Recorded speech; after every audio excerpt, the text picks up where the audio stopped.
kulan ballaaran oo ay ka soo qayb galeen cuqaal odayaal waxgarad aqoon-yahanka ka soo jeeda beesha Maxamuud Bari ee gobolka Sool iyo mas'uuliyiinta uu harkacayo xildhibaan Ganda iyo la taliyaha madaxweynaha dhinaca doorashooyinka iyo waliba gudoomiyaha gobolka Sool ayaa maanta lagu gorfeynayay sidii ay beelahan beeshaasi ay diyaarka uga tahay in ay maamulka la shaqeeyaan isla markaana ay diyaar u yihiin inay dhinacooda gogashay uu madaxweynaha Jamhuuriyadda Soomaaliland mudane Axmed Maxamed Maxamuud uu ku baaqay in beelaha bari gogol loo dhigi doono taasi oo ay sheegeen in ay beelahan iyagu dhinacooda markii hore iyo haddaba ay diyaar u yihiin isla markaana ay rajeynayaan in ay xukuumadda kala shaqeeyaan dhinac kasta oo arrimo nabadgelyo kulankii halkaasi ka dhacay ayaa waxa ka mid ahaa hadaladoodii ay beeshu yeelatay kulamo iyo shirar socday muddo 7 cisho oo cuqaasha iyo waxgaradka iyo aqoon-yahanka ay ka soo qayb galeen kulamadaas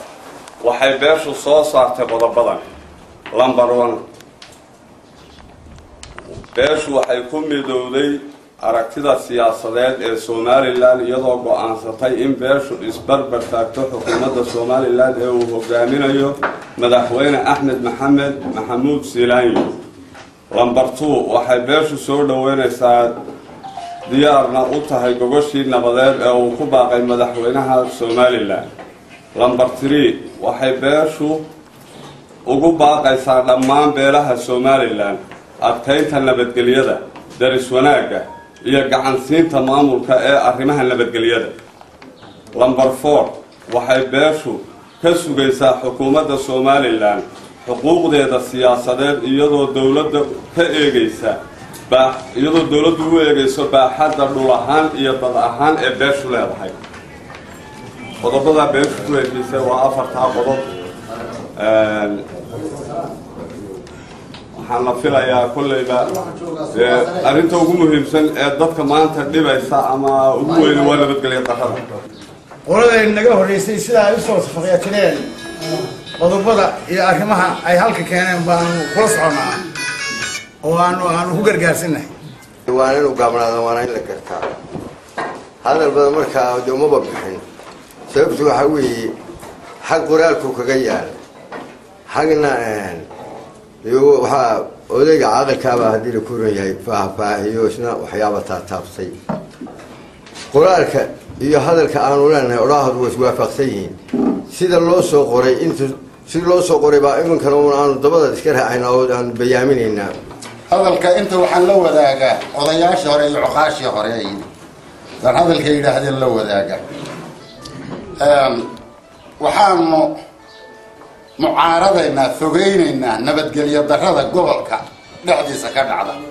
waxaanu soo dhaweynaynaa nabadda waxaanu la shaqaynaynaa maamulka gobolka waxaanu la shaqaynaynaa dawladda dhexe waxaanu la shaqaynaynaa shacabka iyaga waxaanu barbar taaganahay oo taageeraynaa nabadda gobolka taladayadii iyo aqoontayadii iyo fikradayadii intiiba waa maqasheen odayaashii naga horreeyay baa sheegay in yar baan ku darayaa xagga maamulka halka nala jooga waxa raaca waxana la yiri beesha yadan halkan maanta fadhida ee Maxamuud Bari waa mucaarad dhowr goor horena waanu sheegnay waxaan la mucaarad miihin maantana waa ku daraynaa mucaarad miihin xuquuq baanu leenahay deegaankayagii baanu joognaa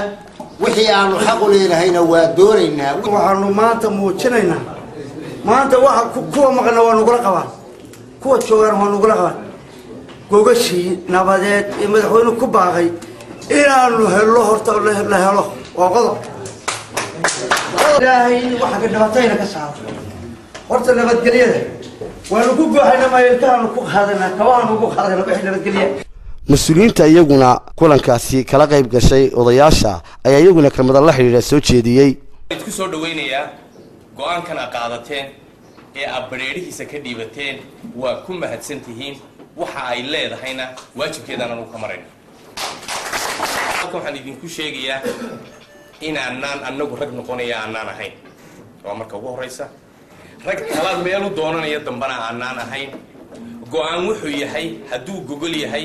haddii uu xisaabtan yahay hadduu wax qaybsi yahay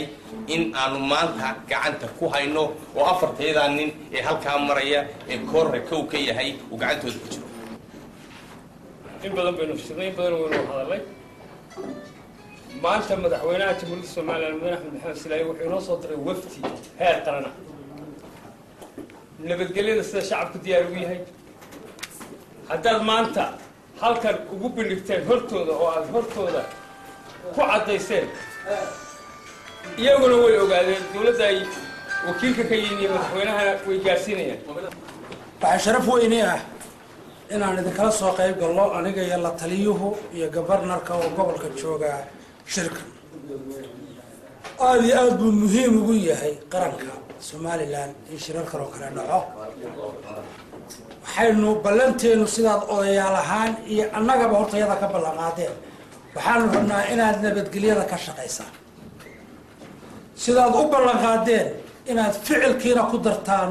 oo aad nabadgelyada la garab qabataan cid alla cid nabadgelyada ka shaqaysa warnabada hal la yimaado oo gogasha madaxweynuhu fidiyay hal laga soo qayb galo xukuumaddu waxay ballan qaadaysaa oo madaxweynaha ka yahay Axmed Maxamed Maxamuud Silaayo wixii taakulayn ee looga baahdo Cabdiqani Xasan Faarax TV-ga qaranka magaalada Laascaanood